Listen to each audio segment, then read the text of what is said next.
Sir నమస్తే అండి. నమస్తే. ఈసారి నెల్లూరు సిటీకి ఎవరు వస్తే బాగుంటుంది అనుకుంటున్నారు ఎమ్మెల్యేగా? నెల్లూరు సిటీగా నారాయణ వస్తే బాగుంటుంది. నారాయణ గారు వస్తే బాగుంటుంది. అంటే ఏంటి సార్ ఆయన రావాలని కోరుకోవడం కారణం ఏంటి? ఇప్పుడు పోయినసారి అనిల్ కుమార్ వచ్చాడు ఒక వేస్ట్ నా కొడుకు, ఒక రోడ్ డేలో ఏమి లే. ఈసారి నారాయణ కొత్త వచ్చాడు సాయిబు, అనిల్ చేసిన కొరవసారి ఓడి చేస్తాడు. ఇప్పుడు నారాయణ గారిని కోరుకుంటున్నారు. ఆయనే వస్తే బాగుంటుంది. పైన ఎవరు వస్తే బాగుంటుంది అనుకుంటున్నారు? సీఎం గారు పైన సీఎం చంద్రబాబు వస్తే బాగుంటుంది. చంద్రబాబు నాయుడు వస్తే బాగుంటుంది. Okay okay.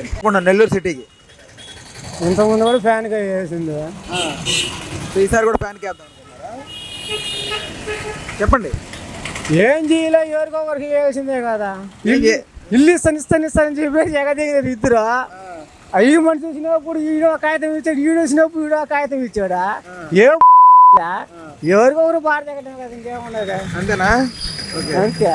ఇంతకుముందు ఫ్యాన్గా వేసింది, ఫస్ట్లో సైకిల్కి వేస్తుండే, ఫస్ట్ ఫ్యాన్కి వేసినాం. మళ్ళీ సరే ఎవరికంటే వాళ్ళకి వేసుకోవడానికి ఏమైనా వేసినాడు ఏదంటే. ఓకే అక్క నమస్తే అక్క. చెప్పండి. ఈసారి ఎవరు వస్తే బాగుంటుంది అనుకుంటున్నాను నెల్లూరులో ఎమ్మెల్యేగా? నారాయణ గారు వస్తే బాగుంటుంది అనుకున్నా. అంటే ఏంటక్క నారాయణ గారు వస్తే బాగుంటుందని కోరుకోవడానికి కారణం? అతను మంచి చేస్తాడని నమ్ముతున్నారా? ఓకే. అంటే పార్టీని చూసేద్దాం అనుకున్నారా లేకపోతే వ్యక్తిగా ఆయన చూసేద్దాం అనుకున్నారా? పార్టీ ఎత్తు గురించే. ఓకే వ్యక్తిగా ఆయన చూసేద్దాం అనుకుంటారు. ఓకే అమ్మ.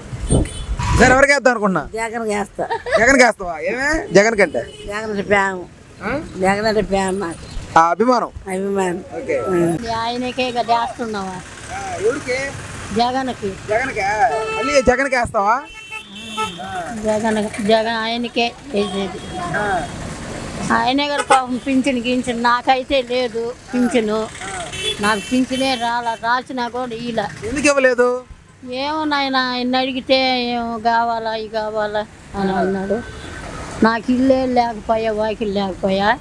మొన్నే ఇచ్చారు, జగనే ఇచ్చాడు. మళ్ళీ జగన్కే వేస్తావు? ఆయనకే రాయిపించుకో పెన్షన్.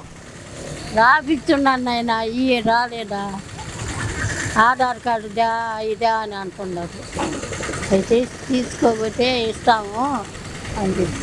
నువ్వు చెప్పు నీ మనసులో మాట. జగన్కి. జగన్కి అంటే సంక్షేమాలు ఎందాయా? సంక్షేమాలు ఎందాయా?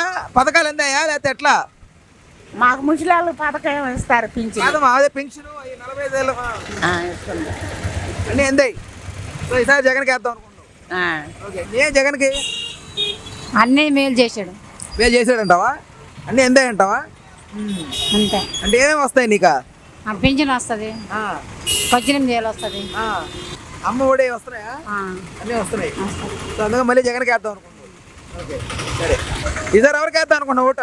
మాకు ఎవరు మేలు చేస్తారో వాళ్ళకి వేస్తాం బాబా, ఒకరని లేదా. అదే తల్లి ఎవరు చేశారని నమ్ముతున్నావా? ఎవరు ఇది వరకు ఉన్న వాళ్ళు చేశారంటావా లేకపోతే మార్పు కావాలంటావా? ఏం చేశారో మార్పు రావాలి కదా. మార్పు కావాలా? ప్రభుత్వం మారాలంటావు? మారితేనే మంచిది. ఓకే. మళ్ళీ వాళ్ళ చేతిలోనే పెడితే అట్ట అంతే కదా. ఓకే సరేలేమ్మా. మార్పు వస్తేనే బాగుంటుంది. అదే మేము కూడా కోరుకుంటున్నాం, మార్పు రావాలి. సరే ఎవరు వస్తే మంచి చేస్తారు అమ్ముతున్నాం? ఎవరు వస్తా ఎవడు వచ్చినా మేము తోలపాకులు అమ్ముకోవాలా, బతకాలా. ఎవడు అన్నారా అని మాకేమి వదిలిచ్చి మమ్మల్ని ఏమి వదిలేరు. మేము ఏడకి రావాలా, బతకాలా. వాళ్ళు ఏమన్నా సంవత్సరానికి చాలా ఇస్తారా? మాకా ఏమి లే. ఖలీల్ గారా? అంటే ఏమని ఖలీల్ గారు? వైసీపీ చాలా చేస్తుంది. అంటే పైన పరిపాలన చూసేద్దాం అనుకుంటున్నావా? జగన్మోహన్ రెడ్డి గారి పరిపాలన నచ్చిందా? అంతేనా? జగన్ గారి మీద అభిమానం? అనిల్ అన్న మీద అభిమానం. జగన్ అనిల్ అన్న లేరు కదా ఇక్కడ. అనిల్ అన్న వైసీపీలో ఉన్నారు కాబట్టి. ఆయన వైసీపీలో ఉన్నాడు కాబట్టి. ఓకే. నెల్లూరులోనా నారాయణ వస్తాడు సార్. నారాయణ అంటే నారాయణ వస్తాడని చెప్పడానికి గల గొప్ప పనులు చేశాడు ఆయన. ఆయన ప్రజలకు సాయం చేశాడు, రోడ్లు వేపించాడు, ఇరగాలమ్మ గుడి కాడ బాగా పార్క్ కట్టించాడు. ఆయన మంచి పనులు చేశాడు కాబట్టి ఆయన నారాయణ వస్తాడు అని కోరిక ఉంటుంది మాకు. ఆయన కోరుకుంటాడు మేము. ఇది వరకు ఉన్నటువంటి వారు చేయలేదంటారా? ఎవరి పాటికి వాళ్ళు చేస్తారు, ఎవరి పాటికి సంపాదించుకుంటున్నారు. అభివృద్ధి అయితే కావాల్సి వస్తుంది, ఖచ్చితంగా కావాల్సి వస్తుంది. మార్పు కావాలి. అభివృద్ధి అంటే మార్పు ఉంటేనే మంచిది కదా. అందరూ ఎప్పుడు ఒకరే ఉంటే బాగుంటుంది కదా, మార్పు ఉండాలా. ఓకే. సో ఈసారి మార్పు చూద్దాం అనుకుంటున్నాను. నేనైతే అనుకుంటున్నాను. Okay sir, thank you. ఎమ్మెల్యేగా ఖలీలా నారాయణ గారా? ఏమనన్నా అంటే పార్టీ మీద అభిమానం అంటారా లేకపోతే లోకల్గా ఆయన డెవలప్మెంట్ అంటారా? ఖాళీలో ఇంతవరకు ఇప్పుడు చూడలేదు కదా, ఆయన ఎవరో కూడా తెలియదు. నారాయణ అంటే ఇంతవరకు చూస్తున్నాం కదా, తొందరగానే వేద్దాం. ఈసారి వస్తే ఖచ్చితంగా సో పైన ఎవరు వస్తారు అనుకుంటున్నారు సీఎంగా? చంద్రబాబే. చంద్రబాబేనా? ఓకే అన్న, థ్యాంక్ యూ. సార్ నమస్తే అండి. నమస్తే. ఈసారి ఎవరు వస్తారు అనుకుంటున్నారు సార్ నెల్లూరు సిటీకి? ఈసారి వైసీపీ కానీ వస్తే కొత్తిమీర కొన్నా ఇప్పుడే 30 రూపాయలు పెట్టి, ఈసారి 150 రూపాయలు టీడీపీ గ్యారంటీగా వస్తుంది. అది నిత్యావసర ధరలే పెరుగుతున్నాయంటారా? మెయిన్ పెరిగిపోయినాయి, సామాన్య మానవుడు బతకలేడు. అది లోకల్గా ఎవరికి వేద్దాం అనుకుంటున్నారు? టీడీపీ. టీడీపీ నారాయణ గారికి. నారాయణ. Thank you. సిటీకి ఎమ్మెల్యేగా ఎవరు వస్తే బాగుంటుంది అనుకుంటున్నారు? నారాయణ గారు వస్తారు. నారాయణ గారు వస్తారు. నారాయణ గారు వస్తారు. అంటే ఏంటి బాయ్, ఆయన చేసిన అభివృద్ధి అంటారా, పార్టీ మీద అభిమానం అంటారా? ఒకసారి బాగా చేస్తున్నారు, ఓకే. పార్టీతో సంస్థ. ఓకే. ఒకసారి సిటీ బాగా డెవలప్ చేశారు, అవునా? దర్గా డెవలప్ బాగా చేశారు. ఓకే. ఈసారి నెల్లూరు సిటీకి ఎమ్మెల్యేగా ఎవరు వస్తే బాగుంటుంది అనుకుంటారు? నారాయణ గారా, ఖలీల్ గారా? నారాయణ గారు. నారాయణ గారేనా? అంటే ఏంటన్నా ఆయన మీద ఆయన చేసిన డెవలప్మెంట్స్ అంటారా, లేకపోతే పార్టీ మీద అభిమానం అంటారా? పార్టీ మీద అంటే ఏం లేదు, ఆయన చేసిన డెవలప్మెంట్స్. ఓకే. సో మళ్ళీ ఆయనే కావాలనుకుంటున్నారు. ఓకే అన్న, థ్యాంక్ యూ. ఆయన చేసిన డెవలప్మెంట్స్ లేకపోతే పార్టీ మీద అభిమానం అంటారా? ఆయన చేసిన డెవలప్మెంట్ అడగకుండానే డెవలప్మెంట్ చేశాడు. ప్రజలు ఎవరు ఏమి అడగలేదు ఆయన్ని. లాస్ట్ టైం ఆయన మినిస్టర్గా ఉన్నప్పుడు ఆయనంతగా ఆయన స్వతహాగానే ఆయన చదువు, ఆయన లైఫ్ ఏ విధంగా ఉందో ఆ కష్టాలని తెలిసి ఆయన స్వతహాగా ప్రజలు అడగకుండానే రోడ్లు వేసాడు, పార్కులు కట్టించాడు. సుమారు 80 పార్కులు కట్టించాడు. అదేవిధంగా రొట్టెల పండుగ ఘాట్ వేయించాడు. ముస్లిమ్స్కి అయితే షాదీ మంజిలు కట్టించాడు. మినరల్ వాటర్ సంగం బ్యారేజ్ నుంచి తెప్పించాడు. అండర్ గ్రౌండ్ డ్యానేజ్ వర్క్ చేశారు. ఇవన్నీ ఏమైందంటే లాస్ట్ టైం ఆయన మినిస్టర్ ఉన్నప్పుడు మీకు సుమారుగా 90% అయిపోయింది. ఎలక్షన్ కోవడం వల్ల అవి కంప్లీట్ కాలేకపోయినాయి. తర్వాత వచ్చిన గవర్నమెంట్ వాటిని పట్టించుకోకుండా అవి అదేవిధంగా ఇల్లు కూడా కట్టించారు. మొత్తం పూర్తిగా అసలు ఎట్టుందంటే ఆ విధమైన పరిస్థితి తెచ్చింది ఇప్పుడున్న గవర్నమెంట్. అడగకుండానే చేశాడంటే రేపు గవర్నమెంట్ వచ్చినప్పుడు జనాలు అడిగితే ఇంకెంత చేస్తారు? 5,400 కోట్లతో చేశాడు. అది జనాలు అర్థం చేసుకున్నారు చాలా వరకు. కానీ ఈ రోజుకి చాలామంది జనాలు కొద్దిగా భయభ్రాంతుల వల్ల పైకి చెప్పకపోయినా కూడా క్యాన్వాసింగ్లో కానీ దేంట్లో అయినా కూడా ఖచ్చితంగా నారాయణ సార్కి, పొంగూరు నారాయణ గారికి, అదేవిధంగా వేమిరెడ్డి ప్రభాకర్ రెడ్డి ఎంపీ గారికి కూడా. ఎందుకంటే ఆయన కూడా కాంట్రవర్సీ క్యాండిడేట్ కాదు, ఆయన చాలా హెల్పింగ్ నేచర్ ఉన్న వ్యక్తి, భక్తి శ్రద్ధలు కూడా ఎక్కువ ఉన్న వ్యక్తి, ఆయన కూడా చాలా సహాయం చేసే వ్యక్తి.